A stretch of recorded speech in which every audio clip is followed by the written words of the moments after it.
सभी भक्तों को ओम साई नाम। श्री साई सचित्र में से अध्याय 4 पर आज हम इन विषयों पर चर्चा करेंगे।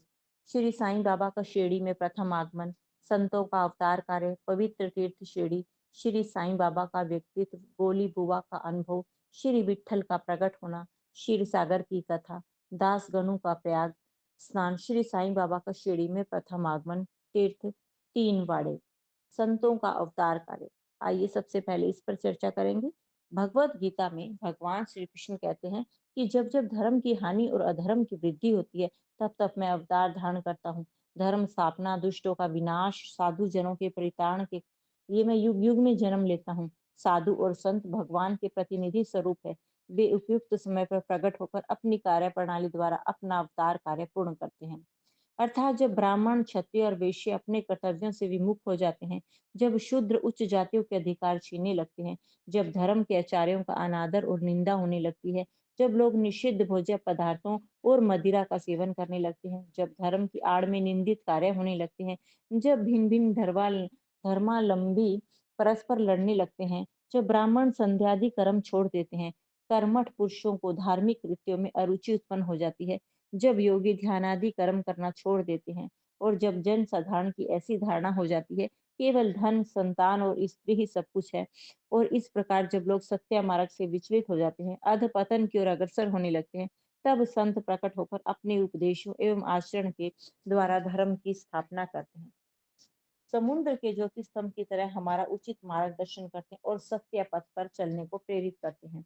इस मार्ग पर अनेक संत निवृत्तिनाथ, ज्ञानदेव, मुक्ताबाई, नामदेव, गोरा गोनाई, एकनाथ, तुकाराम, नरहरि, नरसी भाई, सज्जन कसाई, सामता माली, रामदास आदि अन्य संत सत्य मार्ग का दिग्दर्शन कराने हेतु प्रकट हुए और इन सबके पश्चात शिरडी में साईं बाबा का अवतार हुआ। पवित्र तीर्थ शिरडी, आइए इस पर चर्चा करते हैं। अहमदनगर जिले में गोदावरी के तट बड़े ही भाग्यशाली हैं, जिन पर अनेक संतों ने जन्म धारण किया, अनेकों ने वहां आश्रय पाया। ऐसे संतों में श्री ज्ञानेश्वर महाराज प्रमुख थे। शिरडी अहमदनगर जिले के राहता तालुका में है। गोदावरी नदी पार करने के पश्चात मार्ग सीधा शिरडी को जाता है। 8 मील चलने पर आप नीव गांव पहुंचेंगे। वहां से शिरडी दृष्टिगोचर होने लगती है। कृष्णा नदी के तट पर अन्य तीर्थ स्थान गानगापुर, नरसिंहवाड़ी और दुम्बर के समान ही शिरडी भी पवित्र स्थान है। जिस प्रकार दामोजी ने मंगल बेड़ा को, समर्थ रामदास ने सज्जनगढ़ को, दत्तावतार श्री नरसिंह सरस्वती व वाड़ी को पवित्र किया, उसी प्रकार श्री साईनाथ ने शिरडी में अवतीर्ण होकर उसे पावन किया। श्री साईं बाबा का व्यक्तित्व, आइए अब इस पर चर्चा करेंगे। श्री साईं बाबा के सानिध्य में शिरडी का महत्व विशेष बढ़ गया। अब हम उनके चरित्र का अवलोकन करेंगे। श्री साईं बाबा के सानिध्य में शिरडी का महत्व विशेष बढ़ गया। श्री साईं बाबा ने इस भव सागर पर विजय प्राप्त कर ली थी, जिसे पार करना महान दुष्कर और कठिन है। शांति उनका आभूषण थी तथा विज्ञान की साक्षात प्रतिमा थी। वैष्णव भक्त सदैव वहां आश्रय पाते थे। दानवीरों में वे राजा कर्ण के समान दानी थे। मेरे साईं बाबा का हृदय शीशे के समान उज्जवल था। बाबा के मुख से सदैव अमृत वर्षा होती थी। अमीर और गरीब दोनों उनके लिए एक समान थे। मान अपमान की उन्हें किंचित मात्र भी चिंता न थी। बाबा निर्भय होकर संभाषण करते और भांति भांति के लोगों से मिलजुल कर रहते थे। श्री साईं बाबा नर्तकियों का अभिनय देखते और गजल कवालियां भी सुनते थे। इतना सब करते हुए भी उनकी समाधि किंचित मात्र भी भंग न होती थी। अल्लाह का नाम सदैव उनके होठों पर था। जब दुनिया जागती थी तो बाबा सोते थे, और जब दुनिया सोती थी तो वे जागते थे। कहने के लिए तो वे एक स्थान पर निवास करते थे, परंतु इस संसार के सभी व्यवहारों व्यापारों का उन्हें अच्छे से ज्ञान था। वे सदा मस्जिद की दीवार के सहारे बैठे रहते। बाबा प्रातः, मध्य और सायंकाल लेंडी और चावड़ी की वायु सेवन करने जाते। बाबा स्वयं सिद्ध होकर भी साधक के समान आचरण करते थे। बाबा विनम्र, दयालु और अभिमान रहित थे। उन्होंने सदा सबको सुख पहुंचाया। ऐसे थे मेरे श्री साईं बाबा, जिनके श्री चरणों का स्पर्श पाकर शिरडी पावन बन गई। जिस प्रकार ज्ञानेश्वर ने आलंदी और एकनाथ ने पैठन का उद्धार किया, वैसे ही मेरे श्री साईं बाबा ने शिरडी का उद्धार किया। शिरडी के फूल, पत्ते, कंकड़ और पत्थर भी धन्य हैं, जिन्होंने बाबा के चरणों का चुंबन किया। उनकी रज मस्तक पर ध्यान करने का सौभाग्य प्राप्त हुआ। भक्तों को शिरडी एक दूसरा पंढरपुर, जगन्नाथपुरी, द्वारका, काशी, महाकालेश्वर तथा गोकर्ण, महाबलेश्वर बन गई। श्री साईं का दर्शन करना भक्तों के लिए वेद मंत्र था। उनका श्री दर्शन ही योग साधन था और उनसे बातचीत करके समस्त पाप नष्ट हो जाते थे। उनके चरणों को स्पर्श करना त्रिवेणी प्रयाग स्नान के समान था तथा चरणामृत पान करने से समस्त इच्छाओं की तृप्ति होती थी। उनकी आज्ञा हमारे लिए वेद सदृश थी। प्रसाद तथा उदी ग्रहण करने से चित्त की शुद्धि होती थी। वे ही हमारे राम और कृष्ण थे जिन्होंने हमें मुक्ति प्रदान की। श्री साईं बाबा का मुख्य केंद्र शिरडी थी, परंतु उनका कार्य क्षेत्र पूरे संसार में फैला हुआ था। श्री साईं बाबा की कीर्ति दिन प्रतिदिन चारों ओर बढ़ने लगी। जगह जगह से दर्शन करने के लिए उनके भक्त आते और लाभ उठाते। केवल दर्शन से ही मनुष्यों के चित्त को शांति मिल जाती। उन्हें उसी आनंद का अनुभव होता जैसा कि पंढरपुर में श्री विठल के दर्शन से होता है। ऐसे थे श्री साईं बाबा। आइए अब बुआ के बारे में चर्चा करेंगे। लगभग 95 वर्ष के वयोवृद्ध भक्त जिनका नाम गोली बुआ था, पंडरी के एक वारकरी थे। वे 8 मास पंढरपुर तथा 4 मास गंगा तट पर निवास करते थे। सामान ढोने के लिए वे गधे को अपने पास रखते और एक शिष्य भी सदैव उनके साथ रहता था। वे प्रतिवर्ष वारी लेकर पंढरपुर जाते और लौटते समय श्री बाबा के दर्शन के लिए शिरडी आते। बाबा पर उनका अगाध प्रेम था। वे बाबा को एक टक निहारते और कह उठते थे, ये तो पंडरीनाथ श्री विठल के अवतार है, जो अनाथ नाथ, दीन दयालु और दीनों के नाथ हैं। गोली बुआ श्री विठोबा के परम भक्त थे। उन्होंने अनेक बार पंडरी की यात्रा की तथा प्रत्यक्ष रूप से अनुभव किया। श्री साईं बाबा का सचमुच ही पंडरीनाथ है। विठल स्वयं प्रकट हुए। अब इस पर चर्चा करेंगे। श्री साईं बाबा के ईश्वर चिंतन और भजन में विशेष अभिरुचि थी। वे सदैव अल्लाह मालिक पुकारते और भक्तों से कीर्तन सप्ताह करवाते थे। इसे नाम सप्ताह भी कहते हैं। एक बार उन्होंने दास गनु को कीर्तन सप्ताह करने की आज्ञा दी। दास गनु ने बाबा से कहा, आपकी आज्ञा आज्ञा मुझे शिरोधार्य है, परंतु इस बात का आश्वासन मिलना चाहिए कि सप्ताह के अंत में विठल अवश्य प्रकट होंगे, परंतु साथ ही भक्तों में श्रद्धा व उत्सुकता का होना भी आवश्यक है। सप्ताह समाप्त होने के बाद विठल भगवान इस प्रकार प्रकट हुए। काका साहब दीक्षित स्वयं की भांति स्नान करने के पश्चात जब ध्यान करने को बैठे तो उन्हें विठल के दर्शन हुए। दोपहर दोपहर के समय जब वे बाबा के दर्शन करने मस्जिद पहुंचे तो बाबा ने उनसे पूछा, क्यों विठल आए थे ना, वे बहुत चंचल हैं, उनको दृढ़ता से पकड़ लो, यदि थोड़ी भी असावधानी की तो वे बचकर निकल जाएंगे। यह सुबह की घटना थी। दोपहर के समय उन्हें पुण्य दर्शन हुए। उसी दिन एक चित्र बेचने वाला विठोबा के 25-30 चित्र लेकर वहां बेचने आया। यह चित्र ठीक वैसा ही था जैसे कि काका साहिब दीक्षित को ध्यान में दर्शन हुए थे।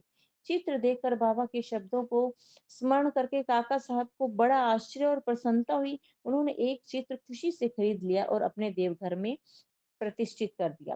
थाना के अवकाश प्राप्त मामलतदार श्री बी देव ने अपने संधान के द्वारा प्रमाणित कर दिया कि शिरडी पंढरपुर की परिधि में आती है। दक्षिण में पंढरपुर श्री कृष्ण का प्रसिद्ध स्थान है, अतः शिरडी ही द्वारका है। भगवंत राव क्षीर सागर की कथा, आइए अब इस पर चर्चा करेंगे। श्री विठल पूजा में बाबा को कितनी रुचि थी, यह भगवंत राव क्षीर सागर की कथा से स्पष्ट है। भगवंत राव के पिता विठोबा के परम भक्त थे, जो प्रतिवर्ष पंढरपुर वारी लेकर जाते थे। उनके घर में विठोबा की एक मूर्ति थी, जिसकी वे नित्य प्रति पूजा करते थे। उनकी मृत्यु के पश्चात उनके पुत्र भगवंत राव ने वारी, पूजन, श्राद्ध इत्यादि समस्त कर्म करना छोड़ दिया।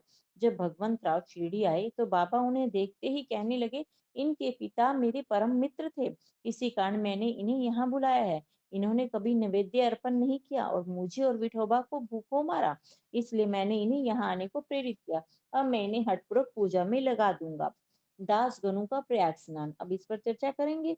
गंगा और यमुना नदी के संगम पर प्रयाग प्रसिद्ध पवित्र तीर्थ स्थान है। हिंदुओं की ऐसी भावना है, वहां स्नान करने से समस्त पाप नष्ट हो जाते हैं। इसी कारण प्रत्येक पर्व पर बहुत सारे भक्त वहां जाते हैं और स्नान का लाभ उठाते हैं। एक बार दास गुरु ने वहां जाकर स्नान करने का निश्चय किया।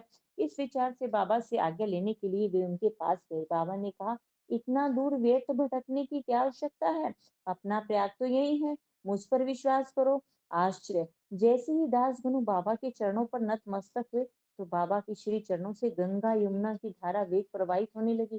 यह चमत्कार देखकर दास गणु का प्रेम और भक्ति उमड़ पड़ी।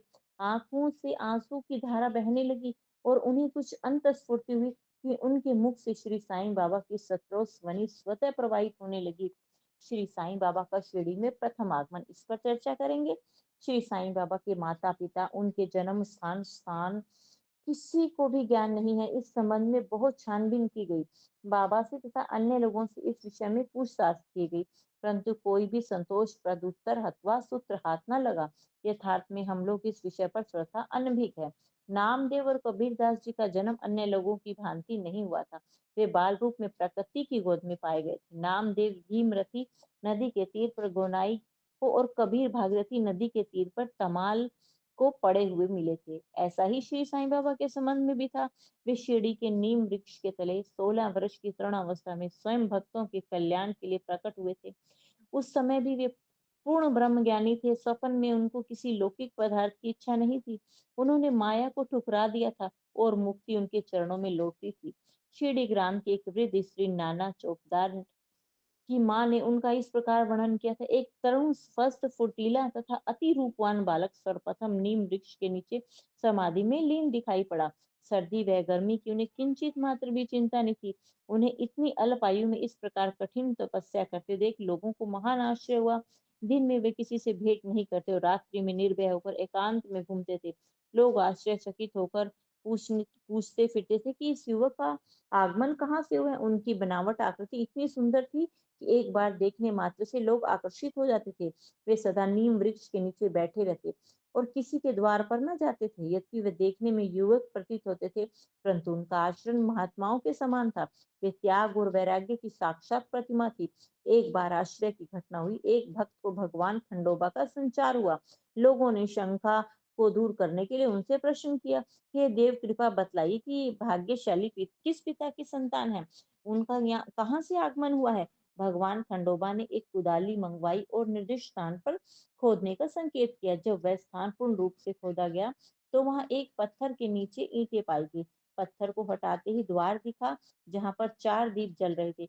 उन दरवाजों के मार्ग एक गुफा में जाता था जहां गोमुखी आकार की इमारत, लकड़ी के तख्ते, मालाएं आदि दिखाई पड़े। भगवान खंडोबा कहने लगे, इस युवक ने इस स्थान पर 12 वर्ष पर तपस्या की है। जब लोग युवक से प्रश्न करने लगे, परंतु उन्होंने यह कहकर टाल दिया कि यह मेरे श्री गुरुदेव का स्थान है, अतः मेरा पूजा स्थान है। तब लोगों ने दरवाजे को पूर्ण बंद कर दिया। जिस प्रकार अश्वत्थ और औदुंबर वृक्ष पवित्र माने जाते हैं, उसी प्रकार बाबा ने नीम वृक्ष को उतना ही पवित्र माना और प्रेम किया। 3 वाड़े पर चर्चा करेंगे अब। नीम वृक्ष की आसपास की भूमि श्री हरि विनायक साठे ने मोल ले ली और उस स्थान पर एक विशाल भवन का निर्माण किया, जिसका नाम साठे वाड़े रखा गया। बाहर से आने वाले यात्रियों के लिए वह वाड़ा एकमात्र विश्राम स्थान था, जहाँ सदैव भीड़ रहा करती थी। नीम वृक्ष के चारों ओर चबूतरा बांधा गया। सीढ़ियों के नीचे दक्षिण की ओर छोटा सा मंदिर है, जहाँ भक्त लोग चबूतरे के ऊपर उत्तराभिमुख होकर बैठते हैं। ऐसा विश्वास किया जाता है, जो भक्त गुरुवार और शुक्रवार की संध्या को वहां धूप, अगरबत्ती, सुगंधित पदार्थ जलाते हैं, वे ईश कृपा से सदैव सुखी होंगे। यह वाड़ा बहुत ही पुराना जीर्ण स्थिति में था। इसका जीर्णोद्धार का नितांत आवश्यकता थी, जो संस्थान द्वारा पूर्ण कर दी गई। कुछ समय के पश्चात एक दूसरे वाड़े का निर्माण हुआ, जिसका नाम दीक्षित वाड़ा रखा गया। इस भवन का निवास भी किया गया। उसी दिन अन्य 2 घटनाएं भी घटित हुई। श्री दादा साहिब कापड़े को घर वापस लौटने की अनुमति प्राप्त हो गई।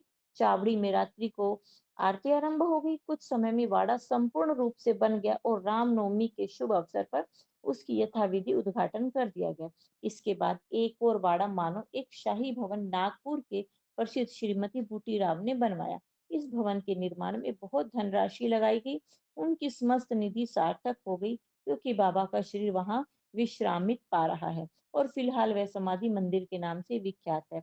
इस मंदिर के स्थान पर पहले एक बगीचा था, जिसमें बाबा स्वयं पौधों को सींचते, उनकी देखभाल किया करते थे।